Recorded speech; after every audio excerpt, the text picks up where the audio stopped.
Used to what? Hi everyone and welcome to Uncharted Collection, Drake's Deception, Brutal Difficulty Walkthrough. This is chapter 11, As Above, So Below. And this is going to be the first part here. When we get down this well, we're going to be met with a puzzle. And it's not that hard, but you're going to see me fail it for the weirdest fucking reason that I don't think it should be programmed like this. Like, I'm going to go straight to the solution of this puzzle, and in a game like this, maybe in a graphic adventure, yeah, of course, you have to to do the steps, right? Excuse me. And then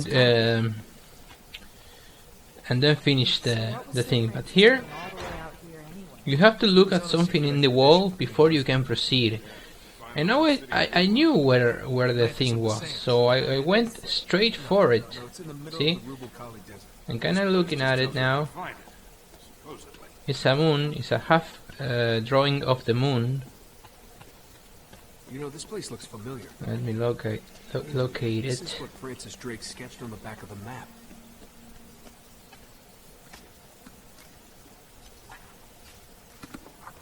Yeah, it makes me look at this, and this drawing has to coincide with the scenario. But when you find the moon, you know that you're stepping in the right direction, and I think it is right about here. Yeah, here. So there.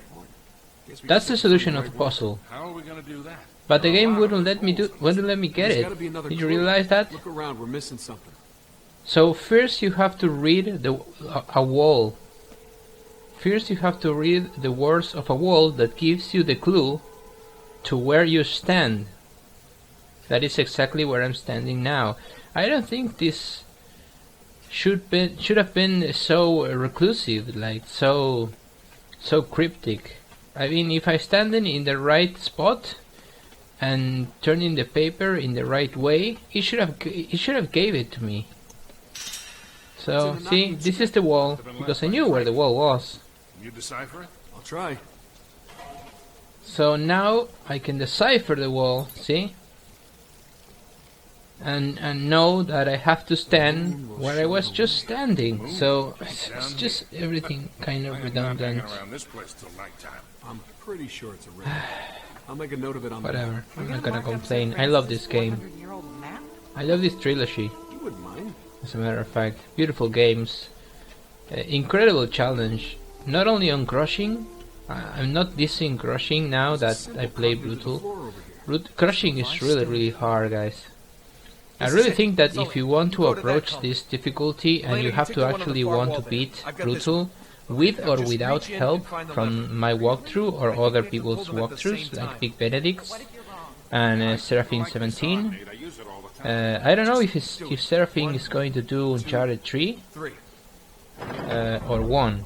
He did Uncharted 2, but I'm not sure he's going to do the other one, because he's caught up in a lot of work. He's covering a lot of different games, so... But yeah, in the future maybe he'll do it as well. But if not, Big Benedict, he will do the 3 collections. I'm sure of it. He has some troubles with some chapters in Uncharted 1, which is totally comprehensible. The game is fucking hell, but I know he can do it.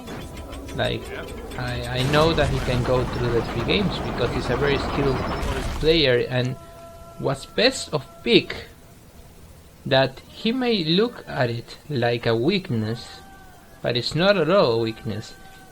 It's his stubbornness and his mental fortitude.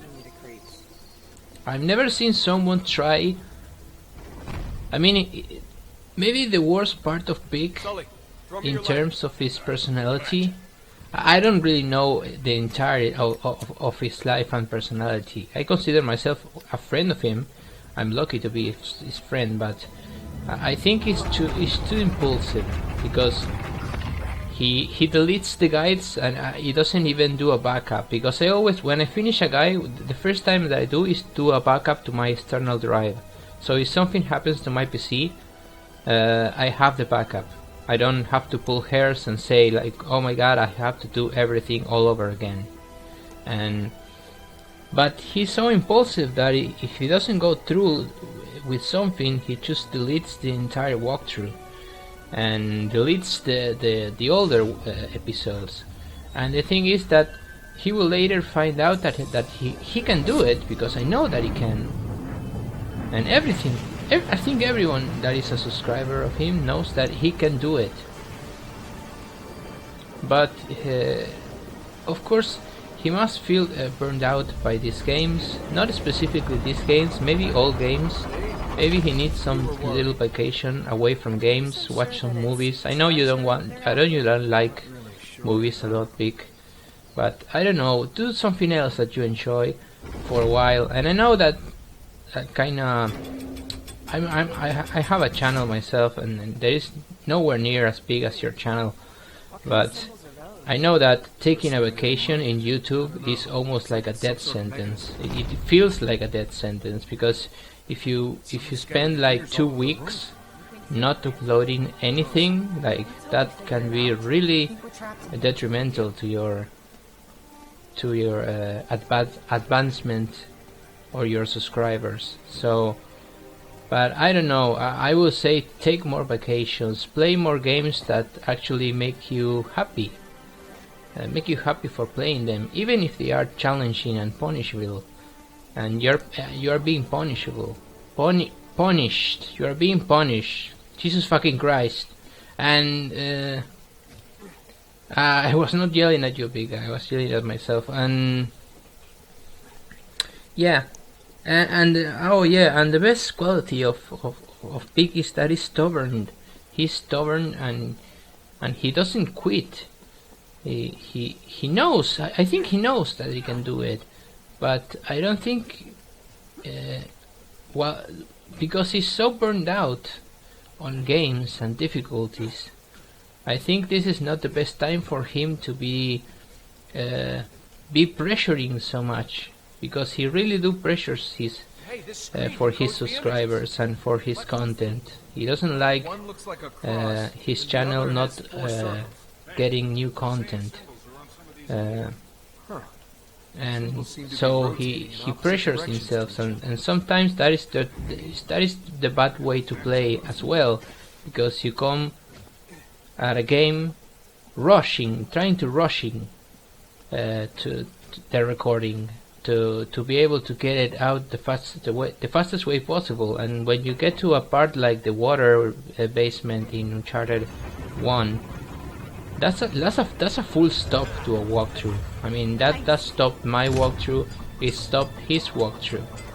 Like, that's a full stop, because I spent an entire fucking day on that water room, and I could have just recorded 5 or 6 chapters that day, but I could always record that room, you know. And for him, it was so much worse, because I think he's at a point when he really does need to play maybe games that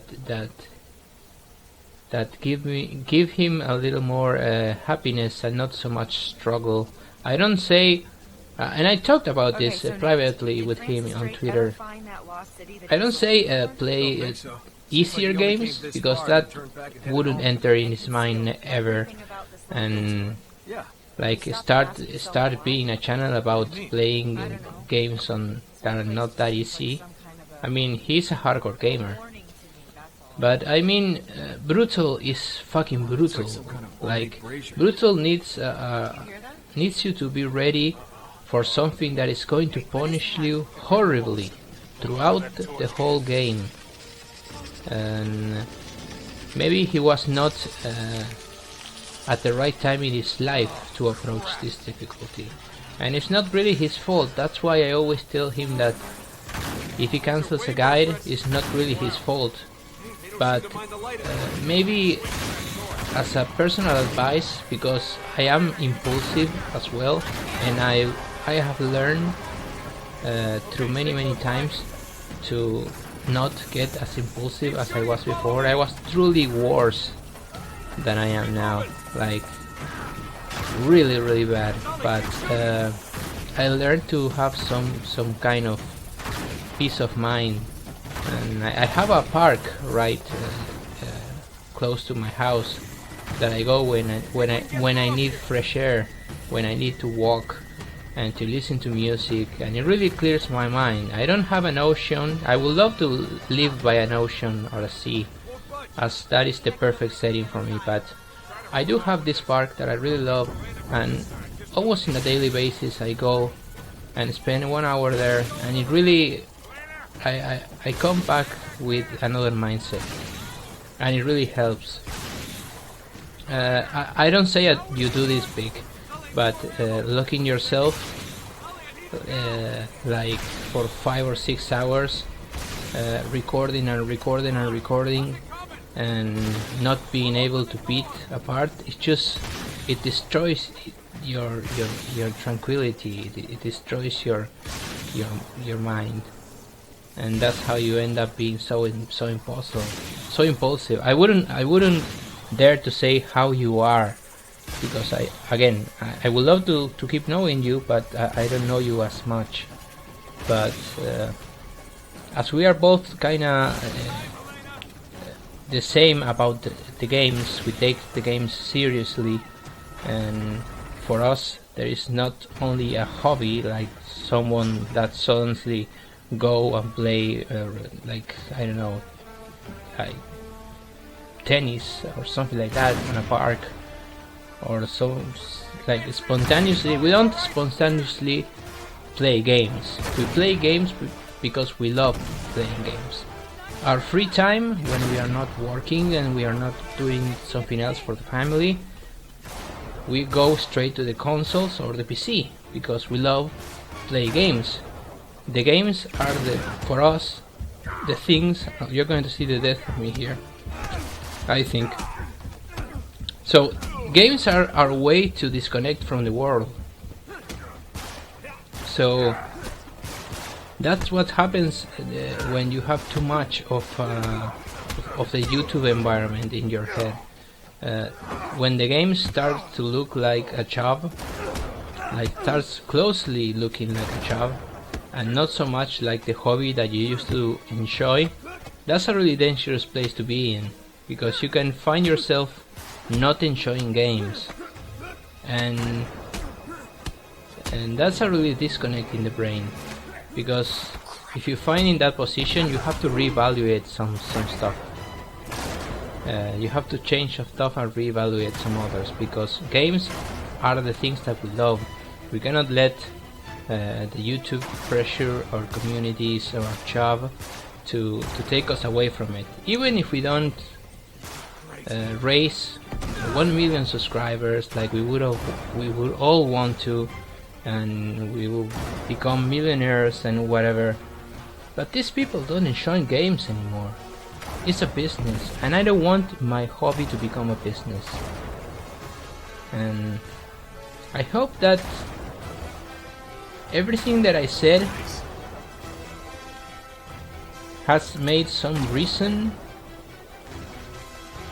because the things, I ramble too much, and sometimes I try to say things and I don't hit the point whatsoever in the entire conversation. But I hope some of my ideas about what could be happening with you, Vic, and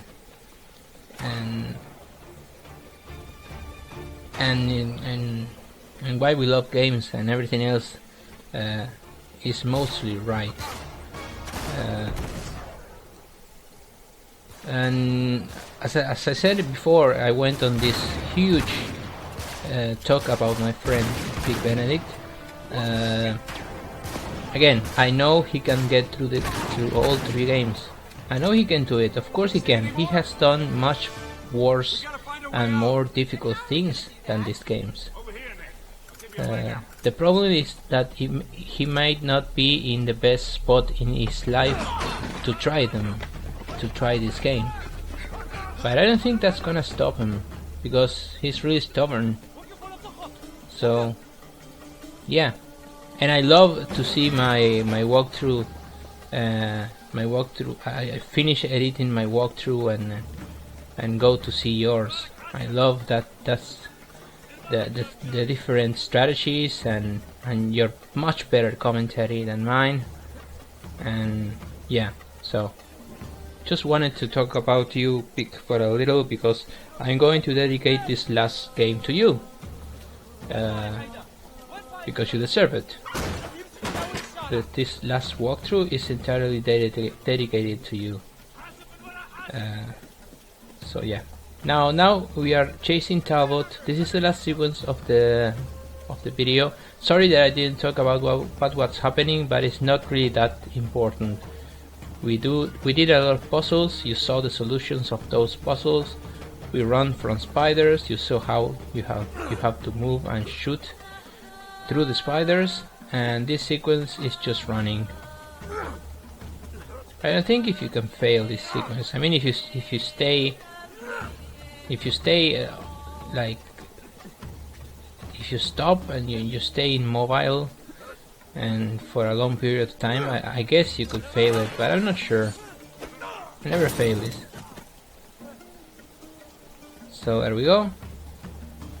We're gonna keep chasing him, and we are going to eventually be abducted, which is the name of the next chapter. And oh my god, you guys, oh my fucking shit, guys. The chapter Abducted and the chapter that's next to Abducted, that is all in the boats, in the pirate boats, is one of the most difficult parts of this game, and you're going to have to buckle up if you're playing the brutal difficulty, because Jesus fucking Christ, it's going to drive you insane. Some parts are so fucking hard. It really is. It's like chapter 16 in Uncharted 1 in Uncharted 3. Like, that's the comparison. It's really tough. But I'm going to present you with some strategies that they are going to hopefully make things better. A little better at least, because again, as I always say, a lot is on luck. And I hope you have the best luck possible, guys. I really do.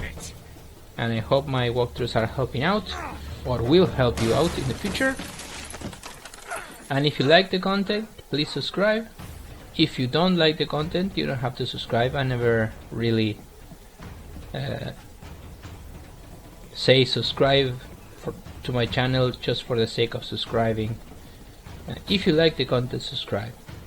There is no worries about that. You can leave comments. I will always answer all the comments that you leave me, even the ugly ones, but I would prefer not to receive insults. And watch this, that was a mistake, but I didn't die. So for some reason I jumped across that fucking, like, this fucking hotel, and you had to go through this door, so whatever. Oh, we're gonna have a little fight with Talbot actually. That's a really, this is a hint of the final part of the game, when we have the big fight with Talbot, when he wears a knife. But here we're just gonna punch him a little. And that final fight with Talbot is really cool. I used to think before that Uncharted never did bosses right. Because if you think about it, the bosses of Uncharted, what are the bosses of Uncharted? Like the helicopter, the tank, that general that is in Uncharted 2, that is on the trains, Talbot right here, when you have to punch him, but they are not really bosses, they're just sequences. But I love this, I love that there are no real bosses in the game, and I hope the Uncharted 4 keeps this going, because as much as I love bosses in some games like Dark Souls, I think they wouldn't work here. They really wouldn't work here. So we are about to fight Talbot, I think. Yeah, there we go. Yep. So just press triangle when he's trying to hit you. Press circle when he grabs you. See? Triangle every time he tries to hit you. And hit him with square. I would say wait for him to hit you like an Assassin's Creed, you know, and then hit triangle and circle, and there we get a QTE, and we'll be seeing in chapter 12, guys. That is a really tough chapter. Thank you for watching, and as always, take care. How'd that feel?